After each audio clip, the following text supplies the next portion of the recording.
Conjunctions के आखिरी part पर, और यहाँ पर हमें देखना है जो भी इंपॉर्टेंट कंजंक्शंस हमने पढ़े हैं या फिर उनसे रिलेटेड जितने भी रूल्स हमने पढ़े हैं उन सारे रूल्स को अप्लाई करते हैं। पहला सेंटेंस जो दिया है, लिखा है the period between 2000 to 2010 was very significant in my life। 2000 से 2010 तक का जो पीरियड है वो मेरी लाइफ में काफी ज्यादा इंपॉर्टेंट रहा है। यहां लगाया आपने बिटवीन, और बिटवीन के साथ लगा रखा है टू, तो बिटवीन के साथ तो टू लगता नहीं, तो क्या करेंगे, एंड का यूज करेंगे। अगला सेंटेंस देखते हैं, your success in IAS examinations depends not only on what papers you have selected but on how you have written them. See, हमने कोरिलेटिव कंजंक्शन पढ़ा था, क्या नॉट ओनली के साथ लगता है क्या, बट ऑल्सो, और यहां पर आप देखिए आपने लगाया क्या है, your success in IAS examinations depends not only on preposition. ठीक है, ये तो सही है। What papers you have selected but on, यहां पर प्रेपोजिशन लगा है, ये भी सही है, लेकिन बट आपने सिर्फ बट लगा रखा है और बट के पहले बाद क्या होना चाहिए, ऑल्सो का भी यूज होना चाहिए। तो सही सेंटेंस क्या बनेगा, your success in IAS examinations depends not only on what papers you have selected but also on how you have written them। अगला है, I haven't been to New York before and neither my sister। मैं New York कभी नहीं गया हूं और ना ही मेरी सिस्टर। तो ये बताइए, सेंटेंस लिखा हुआ है I haven't been to। Statement में ये देखने वाली बात होती है कि जब भी आप ऐसे यूज करते हो तो नीदर आपने जो यूज किया है यहाँ पर, नीदर का एक सेंटेंस स्ट्रक्चर होता है। क्या होता है, जब आप नीदर लगाते हो तो इसके बाद आपको क्या लगाना पड़ता है, एक हेल्पिंग वर्ब, और उसके बाद ही आप लगा सकते हो सब्जेक्ट। जबकि यहाँ पर आपने किया क्या है, नीदर के जस्ट बाद आपने क्या लगा दिया है, माई सिस्टर। तो यहाँ पर अगर एक क्या लगेगा, हेल्पिंग वर्ब लगेगा तो वो कौन से टेंस में होना चाहिए, प्रेजेंट टेंस में, और प्रेजेंट परफेक्ट के टेंस में होना चाहिए। क्यों, क्योंकि यहां पर आपने लगाया है हैव बीन, तो यहां पर भी आपको क्या लगाना पड़ेगा, हैव का ही कोई फॉर्म।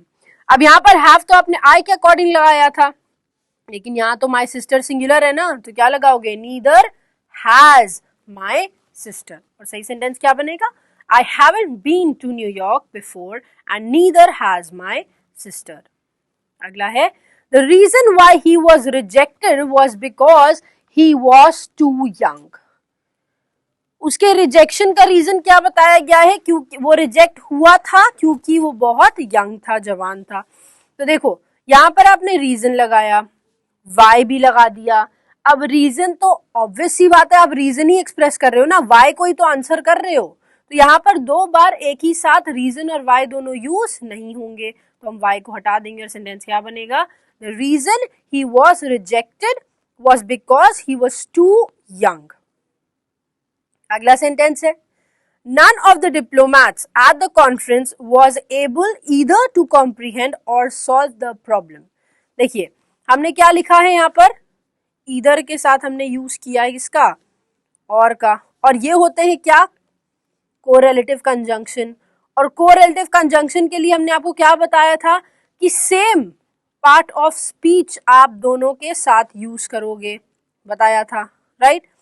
अब यहां पर देखो आपने लिखा है either was able either to, और यहां पर लगाया है और के बाद लिखा है वर्ब। तो मतलब ईदर के बाद आपने लगा दिया प्रेपोजिशन और के बाद लगा दिया वर्ब, तो क्या ये सेंटेंस गलत नहीं हुआ, ऑब्वियस ही बात है हो गया। क्यों, क्योंकि हमने कहा था कि कोरिलेटिव कंजंक्शन के बाद जो आपके पार्ट्स ऑफ स्पीच होंगे वो सेम होने चाहिए। अगर प्रेपोजिशन लगाना है तो दोनों के साथ प्रेपोजिशन लगाओ, अगर वर्ब लगाना है तो दोनों के साथ वर्ब लगाओ। तो हम क्या करेंगे, बहुत ज्यादा उसमें कुछ डिफिकल्टी नहीं है, क्या करेंगे, बस इस टू को हटा के ईदर से पहले लगा देंगे, तो यहां आ जाएगा टू ईदर से पहले। तो क्या हुआ, अब ईदर के बाद कॉम्प्रीहेंड दिया है, और कॉम्प्रीहेंड भी एक वर्ब है, और के बाद तो वर्ब दिया ही हुआ है। अब ये सेंटेंस सही हो गया, क्यों, क्योंकि अब कोरिलेटिव कंजंक्शन के बाद दोनों के बाद वर्ब दिया है। तो सही सेंटेंस क्या बनेगा, none of the diplomats at the conference was able to either comprehend or solve the problem। अगला है, We are extremely pleased for excited as well to invite you to attend the meeting.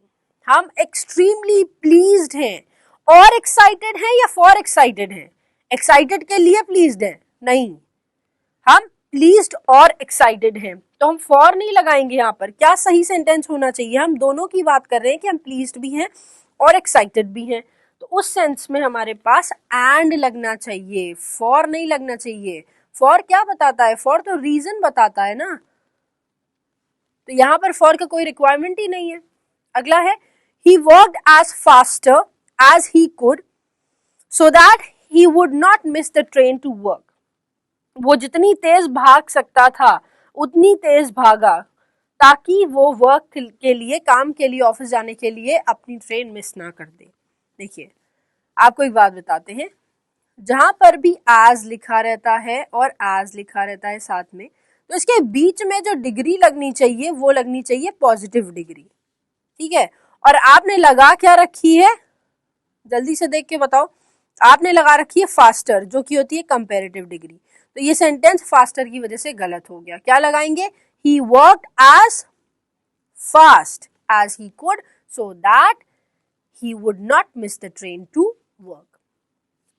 अगला है keep him at the arm's length lest you may not repent in the long run. अब बताओ, यहाँ पर statement लिख दिया है lest you may not repent, है ना, और आपको क्या बताया था कि lest क्यों यूज होता है? वार्निंग देने के लिए होता है. और lest के साथ हम may लगाते हैं? नहीं, हम क्या लगाते हैं? lest you should not repent in the long run. क्या होगा? keep him at the arm's length, उससे एक हाथ की दूरी बनाए रखो, वरना you should not repent या you should repent in the long run. आगे आने वाले समय में तुम पछतावा करोगे कि नहीं करोगे? करोगे, तो यहां पर not का यूज भी नहीं होगा. अगला है no sooner she had realized her blunder that she made. नहीं, अगला है no sooner she had realized her blunder that she began to take corrective measures. जैसे भी उसने रियलाइज किया कि उसने गलतियां करने शुरू की है, वैसे ही उसने क्या किया? उसने शुरू कर दिया करेक्टिव मेजर्स, मतलब अपनी गलतियों को सुधारना शुरू कर दिया. अब बताओ क्या एरर है? देखो आपको बताया था नो सूनर का एक सेंटेंस स्ट्रक्चर होता है. क्या? जब हम नो सूनर लगाते हैं तो इसके बाद लगता है क्या?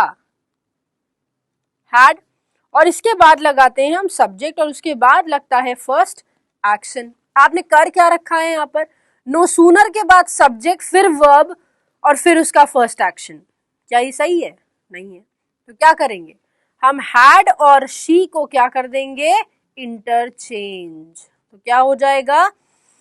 No sooner had she realised her blunder than she began to take corrective measures. अगला सेंटेंस है this is perhaps the same place who was chosen by us for the picnic. यही वो सेम प्लेस है, यही वो जगह है who was, जिसे हमने चूज किया था अपनी पिकनिक के लिए. प्लेस की बात कर रहे हो, है ना, और हु के बारे में क्या बताया था? हु किसके साथ यूज होता है? पर्सन के साथ यूज होता है, और यहाँ प्लेस की बात करें तो हु लगा दिया. गलत हो गया कि नहीं? तो क्या यहाँ पर विच लगाना चाहिए? नहीं, विच भी नहीं लगेगा. क्यों? क्योंकि हमारे पास यहाँ पर द सेम शब्द लिखा हुआ है. और क्या कहा था? जब भी द सेम या द सच या फिर सिर्फ सच आएगा तो उस कंडीशन में आप इन दोनों के साथ क्या लगाते हो? सिर्फ दैट रिलेटिव प्रोनाउन का यूज करते हो, जो कनेक्टिंग वर्ड में आता है. तो यहाँ पर हम हु की जगह क्या लगाएंगे? दैट लगाएंगे. क्यों? क्योंकि यहाँ पर द सेम शब्द लिखा हुआ है. तो क्या होगा sentence? This is perhaps the same place that was chosen by us for the picnic. अगले सेंटेंस पे आते हैं. This is not such a complicated problem who can not be solve with determination. ये इतनी भी कॉम्प्लिकेटेड प्रॉब्लम नहीं है कि हम डिटर्मिनेशन के साथ अगर बैठे तो उसको सॉल्व ना कर पाए. हम प्रॉब्लम की बात कर रहे हैं. अगेन हमने यहाँ पर लगा दिया हु, जो कि एक पर्सन के लिए यूज होता है, तो अगेन यहाँ पर हु नहीं लगेगा, और यहाँ लगेगा क्या? Which can not be solve. तो विच भी नहीं लगा सकते. क्यों नहीं लगा सकते? क्योंकि अभी बताया जहां पर द सेम या सच वर्ड दिया होता है, जैसा कि यहाँ दिया हुआ है, हम वहां क्या लगाते हैं? दैट का यूज करते हैं। सेंटेंस क्या बना? This is not such a complicated problem that can not be solve with determination. अगला है because he is intelligent therefore he gets good marks in all the examinations. क्योंकि वो इंटेलिजेंट है उसे अच्छे मार्क्स मिलते हैं एग्जामिनेशन में। तो आपने रीजन तो पहले ही बता दिया ना, उसे अच्छे मार्क्स मिलते हैं। देखो फैक्ट की बात क्या है, he gets good marks in all the examinations, वो सारे एग्जामिनेशन में उसके अच्छे मार्क्स आते हैं। और रीजन क्या है? Because he is intelligent. तो यहाँ देयरफॉर लगाने की कोई रिक्वायरमेंट है नहीं है। क्यों? क्योंकि आप रीजन तो यही बता रहे हो, बिकॉज ही इज इंटेलिजेंट। तो दो बार बिकॉज और देयरफॉर जो दोनों सेम मीनिंग इंप्लाई करते हैं तो उनको आप यूज नहीं करेंगे। अगला है I cannot say if he has paid the fee और नॉट। देखो यहाँ कोई बहुत बड़ी एरर नहीं है, मैं कह नहीं सकती कि उसने फी पे करी है या नहीं करी है। यहाँ कंडीशन किससे आ रही है? बस सिर्फ और नॉट से आ रही है। देखो एक वर्ड दिया हुआ है इफ, राइट? जहां पर इफ दिया होता है या फिर वेदर दिया होता है, दोनों की मीनिंग सेम होती है। बस डिफरेंस क्या होता है? वेदर के साथ हम क्या लगाते हैं? और नॉट। और इफ के साथ हम कुछ नहीं लगाते। तो यहाँ पर हमने और नॉट वाली जो कंडीशन दे रखी है, सिर्फ इस वजह से हम इफ को हटाकर क्या कर देंगे? वेदर का यूज करेंगे। और सेंटेंस क्या बनेगा? I cannot say weather he has paid the fee और नॉट। अगला सेंटेंस है scarcely we had reached the office when it started raining cats and dogs। मुश्किल से हम ऑफिस पहुंचे ही थे कि बहुत ज्यादा बुरी बारिश होने लग गई। कैट्स एंड डॉग्स का मतलब क्या होता है?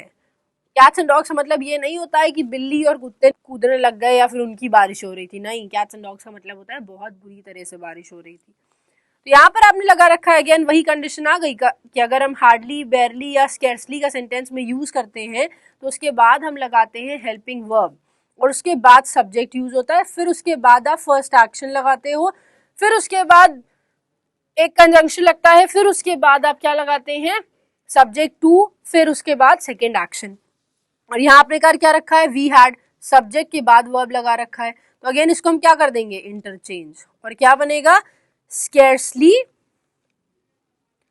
had we reached the office when it started raining cats and dogs। अगला सेंटेंस है Ram has to look after 10 children but he has nothing beside his salary. अब देखो राम को के ऊपर क्या रिस्पॉन्सिबिलिटी है? 10 बच्चों को संभालना होता है उसको, और उसके पास उसकी सैलरी के अलावा कुछ भी नहीं है।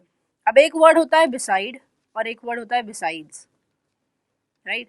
बिसाइड का मतलब होता है नेक्स्ट टू, मतलब बगल में, और बिसाइड्स का मतलब होता है एक्सेप्ट, मतलब अलावा।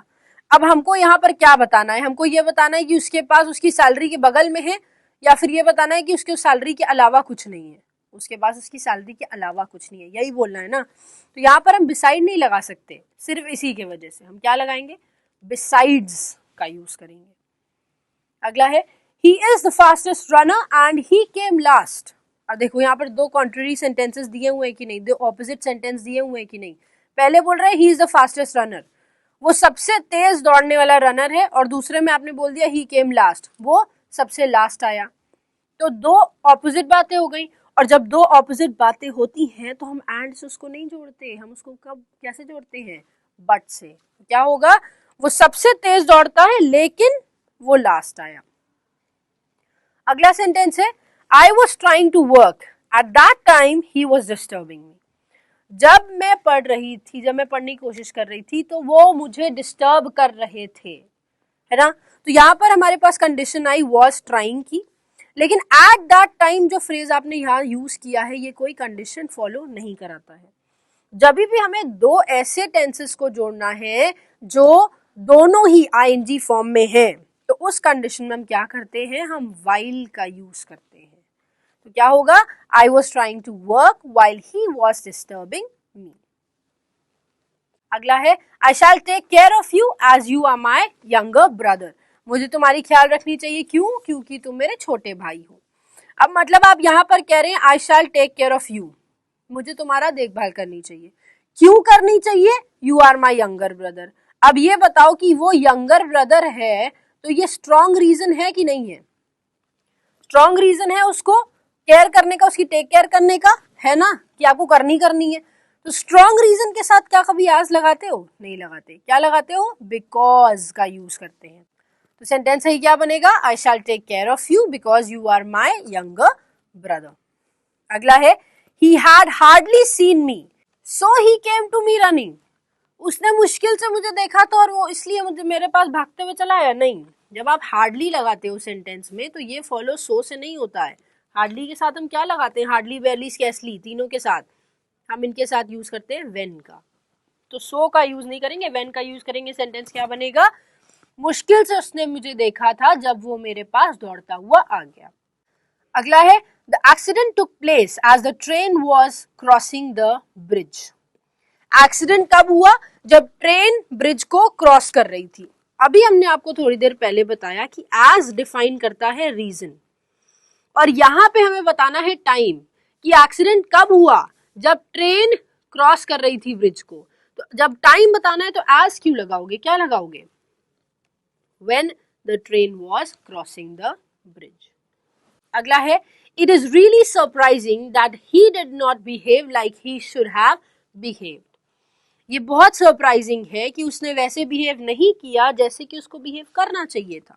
तो हम जैसे कि जब बोलते हैं तो हम लाइक नहीं लगाते, as he should have behaved, as का यूज करते हैं। एज दो चीजों के लिए यूज होता है, या तो रीजन बताएगा या तो सेम एक्सप्रेशन बताएगा।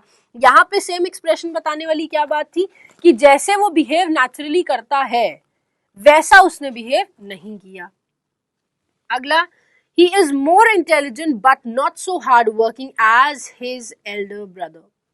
वो ज्यादा इंटेलिजेंट है अपने भाई से लेकिन उतना हार्ड वर्किंग नहीं है जितना उसका बड़ा भाई है। तो क्या करेंगे? यहां पर आपने लगाया है मोर इंटेलिजेंट, जिसका मतलब आपने यूज करी है क्या? Comparative degree. लेकिन कंपैरेटिव डिग्री के साथ दैन का भी तो यूज होता है, और यहाँ पर आपने दैन लगाया है? नहीं लगाया। तो क्या करेंगे आप? बट से पहले क्या लगा देंगे? दैन लगा देंगे। सेंटेंस क्या बनेगा? He is more intelligent than but not so hard working as his elder brother. अगला है as soon as the bell rang then the students rushed out of the classes। जैसे ही बेल बजी वैसे ही students अपने class के बाहर दौड़ पड़े। तो यहाँ बताओ, आपने कॉमा तो लगा ही रखा है ना, रैंक के बाद। तो यहाँ देन की क्या रिक्वायरमेंट है? देन की कोई मतलब ही नहीं है यहाँ पे, और as soon as के साथ देन यूज भी नहीं होगा तो हम देन को हटा देंगे। अगला है he is neither happy with his relatives nor he is happy with his friends। देखो यहाँ पर अभी हमने आपको एक कंडीशन बताई थी कि जब भी हम कोरिलेटिव कंजंक्शंस का यूज करते हैं तो सेम पार्ट ऑफ स्पीच उसके साथ लगनी चाहिए, और यहाँ पर आपने नीदर के साथ हैप्पी लगाया है, नॉर के साथ ही लगाया है। तो हम सिंपली करेंगे क्या? नीदर को यहाँ से हटाएंगे और सबसे पहले लिख देंगे क्या? Neither he is happy with his relative nor he is happy with his friends. यहाँ पर क्या हुआ? नीदर के बाद ही आ गया और नॉर के बाद भी ही आ गया, और सेंटेंस का सेम पार्ट ऑफ स्पीच वाला प्रॉब्लम सॉल्व हो गया। अगला है वी सेल्डम और ever go out these days because it is very hot now days. देखो यहाँ लिखा हुआ है क्या? सेल्डम। अब सेल्डम से रिलेटेड दो बात आपको बता दें, ये बताई भी है क्या? सेल्डम के साथ या तो यूज होता है इफ या तो यूज होता है और। अगर इफ लगाते हो तो लगाते हो एवर, और लगाते हो तो लगाते हो नेवर। और यहाँ पर आपने कर क्या रखा है? सेल्डम के साथ लगाया है और उसके साथ एवर। तो यहाँ एवर नहीं आएगा, क्या आएगा? नेवर। वी सेल्डम और never go out these days because it is very hot now days. तो सही सेंटेंस क्या होगा? वी सेल्डम और never go out these days because it is very hot now days.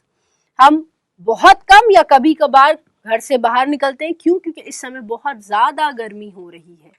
तो हम और के साथ नेवर का यूज करेंगे। अगला सेंटेंस है bread and butter is all we need. आपको अगर याद हो तो हमने कहा था प्रोनाउन के चैप्टर में जब भी हम दैट का यूज करेंगे, तो एक बात बता दें आपको, दैट कंजंक्शन भी है और दैट रिलेटिव प्रोनाउन भी है, ठीक है। तो यहाँ पर कह रहे हैं कि bread and butter is all we want. हमने कहा था कि जब भी दैट का यूज होगा या जब भी इनडेफिनिट प्रोनाउन का यूज होगा तो उसके साथ दैट का यूज होता है। यहां ऑल लगा है, ऑल क्या है? ऑल है आपका इनडेफिनिट प्रोनाउन, और जब इनडेफिनिट प्रोनाउन है तो इसके साथ क्या लगना चाहिए? दैट। ऑल के बाद क्या लग जाएगा? दैट। और सही सेंटेंस क्या होगा? Bread and butter is all that we want. अगला है, it was almost 10 years since he wrote a letter to me inquiring about my well-being। क्या कह रहे हैं? ये ऑलमोस्ट 10 साल हो गए हैं जब उसने क्या किया था? मुझे एक लेटर लिखा था इंक्वायर करने के लिए कि मेरी हालत ठीक ठाक है ही नहीं। सिंस बोल सकते हो? नहीं। कह रहे हैं 10 साल पहले लिखा था ना, तो सिंस क्यों लगाएंगे? हम क्या लगाएंगे? When he wrote a letter to me, मतलब जब, ये 10 साल हो चुके हैं जब उसने मुझे लेटर लिखा था, तो तब से लेकर अब तक 10 साल कंप्लीट हो चुके हैं, इसलिए when का यूज करेंगे। अगला है, he did not succeed in the examination yet he had worked hard and had adopted the right strategy। वो एग्जामिनेशन में सक्सीड नहीं हो पाया, सफल नहीं हो पाया, फिर भी उसने क्या किया? सही स्ट्रैटेजी अपनाई और कड़ी मेहनत करी। तो यद्यपि बोलना होता है या तो फिर भी बोलना होता है तो हम येट नहीं लगाते हैं, हम दो या ऑल्दो का यूज करते हैं। तो यहाँ पे प्रेफर्ड हमारा दो ही है, ऑल्दो के साथ येट लगता है, लेकिन यहाँ पर येट का कोई यूज नहीं है। फिर भी या यद्यपि जब हमें बोलना होता है तो हम दो का यूज करते हैं या ऑल्दो का यूज करते हैं। नेक्स्ट सेंटेंस देखते हैं। Neither the doctor nor the nurses were asleep when the injured was brought to the hospital। ना ही डॉक्टर और ना ही नर्सेज क्या कर रही थी? सो रही थी जब इंजर्ड को हॉस्पिटल लाया गया था तब। नीदर के साथ हमने आपको हिंट दे दिया है, नीदर के साथ नॉट नहीं लगता है, क्या लगता है? नॉर लगता है। तो सही सेंटेंस क्या होगा? Neither the doctor nor the nurses were asleep when the injured was brought to the hospital। अगला सेंटेंस है, You must either work hard else be prepared to lead a miserable life। Again वही condition आ गई कि तुम्हें या तो कड़ी मेहनत कर लो या तो एक बेकार जिंदगी जीने के लिए तैयार हो जाओ। आपने यहाँ पर लगाया है ईदर और उसके साथ लगाया है एल्स, जो कि गलत है। क्या लगाते हैं? और सही सेंटेंस क्या होगा? You must either work hard or be prepared to lead a miserable life.